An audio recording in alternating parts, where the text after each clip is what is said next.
Graça e paz, povos de Deus, louvado seja o nome do Senhor. Estaremos iniciando mais um momento da leitura e hoje meditando nos Provérbios 19, 20 e 21 e na segunda carta de Paulo aos Coríntios, no capítulo 7. Provérbios 19. É melhor ser pobre e honesto do que mentiroso e tolo. Agir sem pensar não é bom. Quem se apressa erra o caminho. A falta de juízo é o que faz a pessoa cair na desgraça. No entanto, ela põe a culpa em Deus, o Senhor. Os ricos arranjam muitos amigos, mas o pobre não consegue nem conservar os poucos que tem. A falsa testemunha não poderá escapar do castigo. Todos procuram agradar as pessoas importantes. Todos querem ser amigo de quem dá presente. Se o pobre é desprezado até pelos seus próprios irmãos, não é de admirar que os seus amigos se afastem dele. Ele se cansa de procurar os amigos, mas eles não se importam com ele. Quem procura ter sabedoria ama a sua vida, e quem age com inteligência encontra a felicidade. A falsa testemunha é castigada e certamente será condenada à morte. Não é bom que os tolos vivam no luxo, e nem que os escravos governem os príncipes. A pessoa sensata controla o seu gênio, e a sua grandeza é perdoar quem ofende. A raiva do rei é como rugidos de um leão, mas a sua bondade é como um orvalho sobre as plantas. Um filho sem juízo pode levar o pai à desgraça. Uma esposa que vive resmungando é como água que pinga sem parar. Um homem pode herdar dos seus pais casa e dinheiro, mas só Deus pode dar uma resposta sensata. Quem é preguiçoso e dormioco acabará passando fome. Quem obedece às leis de Deus vive, mas quem despreza os seus ensinamentos morrerá.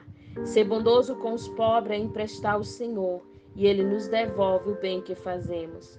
Corrija os seus filhos enquanto eles têm idade para aprender, mas não os mate de pancada.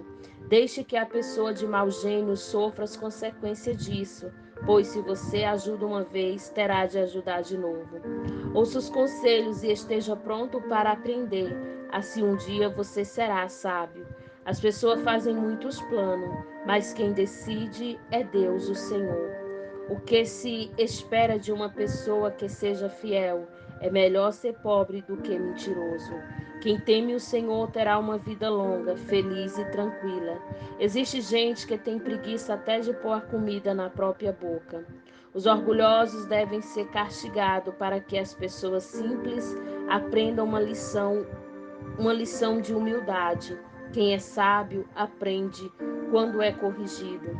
Quem maltrata o seu pai ou troca sua mãe de casa não tem vergonha e não presta.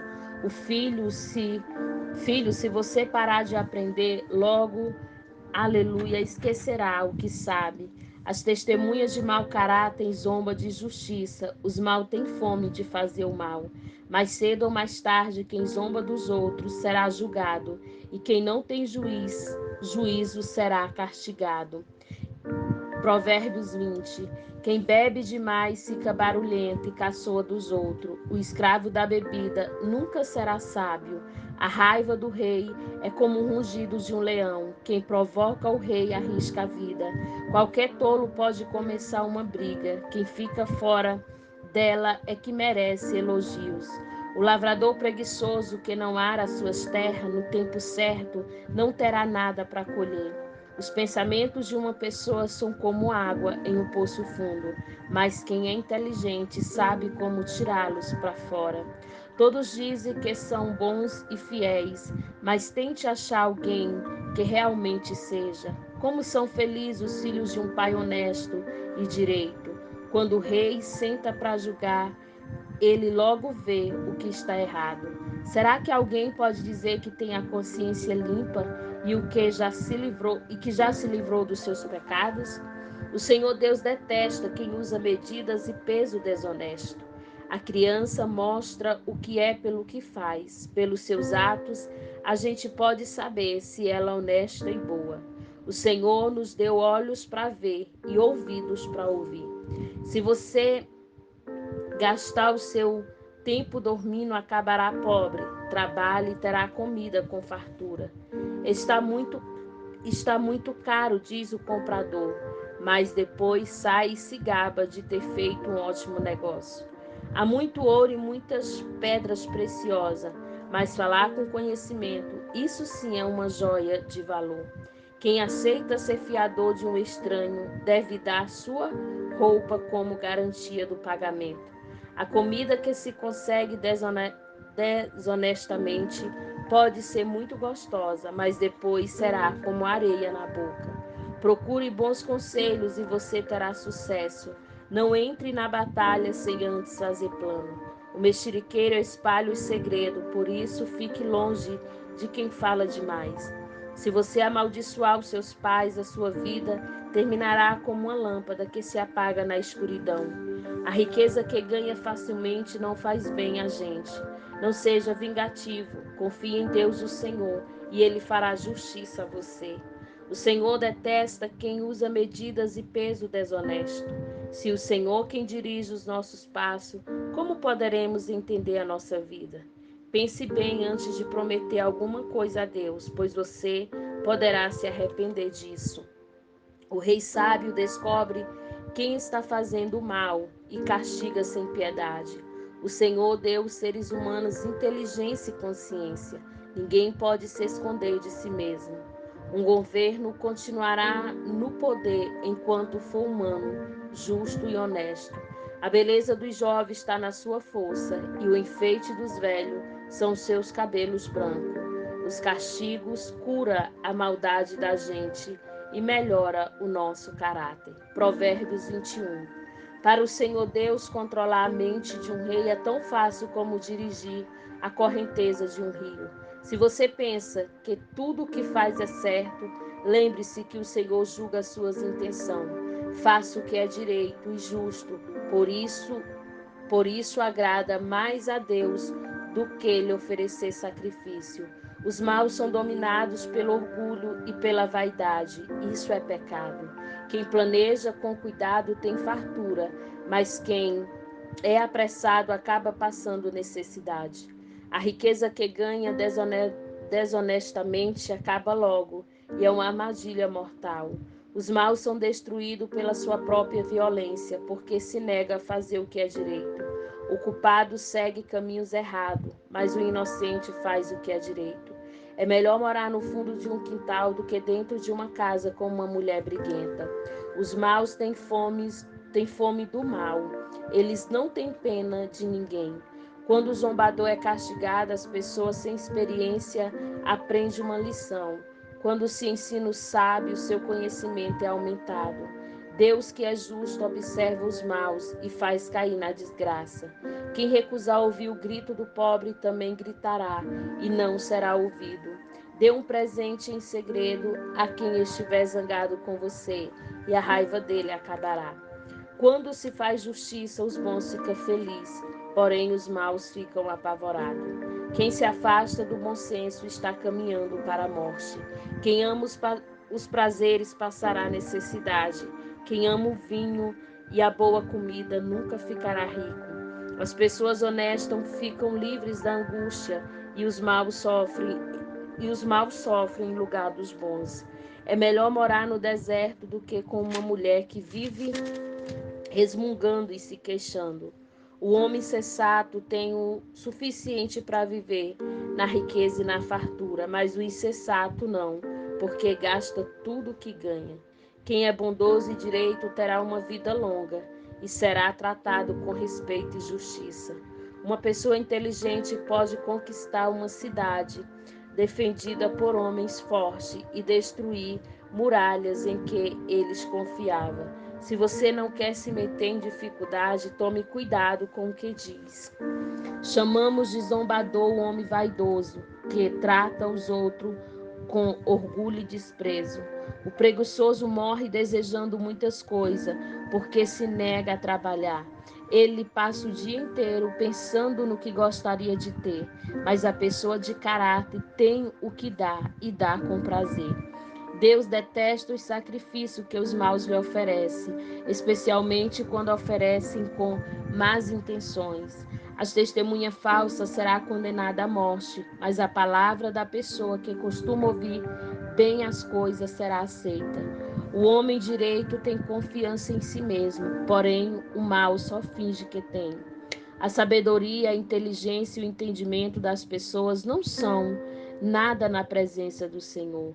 Os homens aprontam os cavalos para a batalha, mas quem dá a vitória é Deus, o Senhor. Segunda carta de Paulo aos Coríntios, capítulo 7.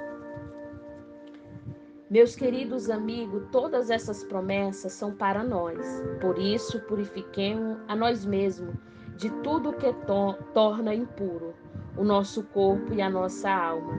E temendo a Deus, vivamos uma vida completamente dedicada a Ele. Alegria de Paulo, dê um lugar para nós no coração de vocês. Nós não prejudicamos ninguém, não causamos a desgraça de ninguém e não procuramos tirar vantagem de ninguém. Não digo isso para condenar vocês, pois, como eu disse antes, vocês são tão amados por nós que estamos sempre juntos, tanto para morrer como para viver. Tenho muita confiança em vocês e me orgulho de vocês. No meio de todas as aflições, eu continuo muito animado e cheio de alegria. Mesmo depois de termos chegado à província da Macedônia, não descansamos nada. Em todos os lugares houve problemas, luta com os de fora e medo no nosso coração. Porém, Deus, que anima os desanimados, nos animou com a chegada de Tito. E não foi somente a chegada dele que nos animou, mas também a informação dada por ele que vocês o animaram. Ele contou que vocês estão com saudade de mim e me disse que estão muito tristes, estão prontos para me defender. Por isso agora estou mais feliz ainda. Não me arrependo de ter escrito aquela carta, embora vocês tenham ficado tristes por causa dela. Quando soube que a carta os deixou triste por algum tempo, eu poderia ter ficado arrependido, mas agora estou alegre, não porque vocês ficaram tristes, mas porque aquela tristeza fez com que vocês se arrependessem. Aquela tristeza foi usada por Deus e assim nós não causamos nenhum mal a vocês, pois a tristeza que é causada por Deus produz o arrependimento que leva à salvação.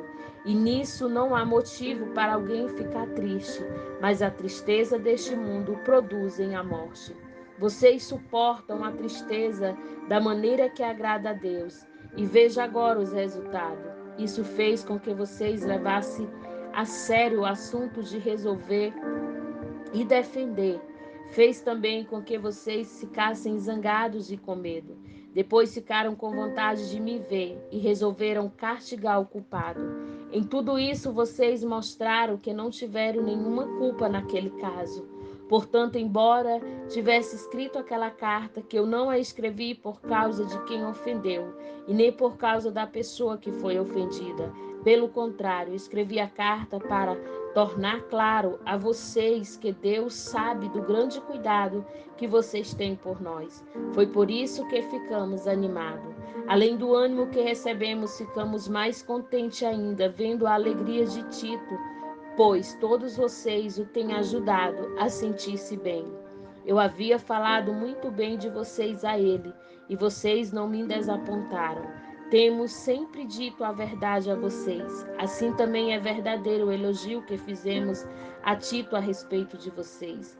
E o amor dele por vocês cresce cada vez mais, quando ele lembra como vocês todos estavam prontos para obedecer, como receberam com humildade e respeito. Estou alegre por poder confiar completamente em vocês. Essa foi a nossa leitura de hoje. Que Deus em Cristo vos abençoe através da sua poderosa palavra, em nome de Jesus.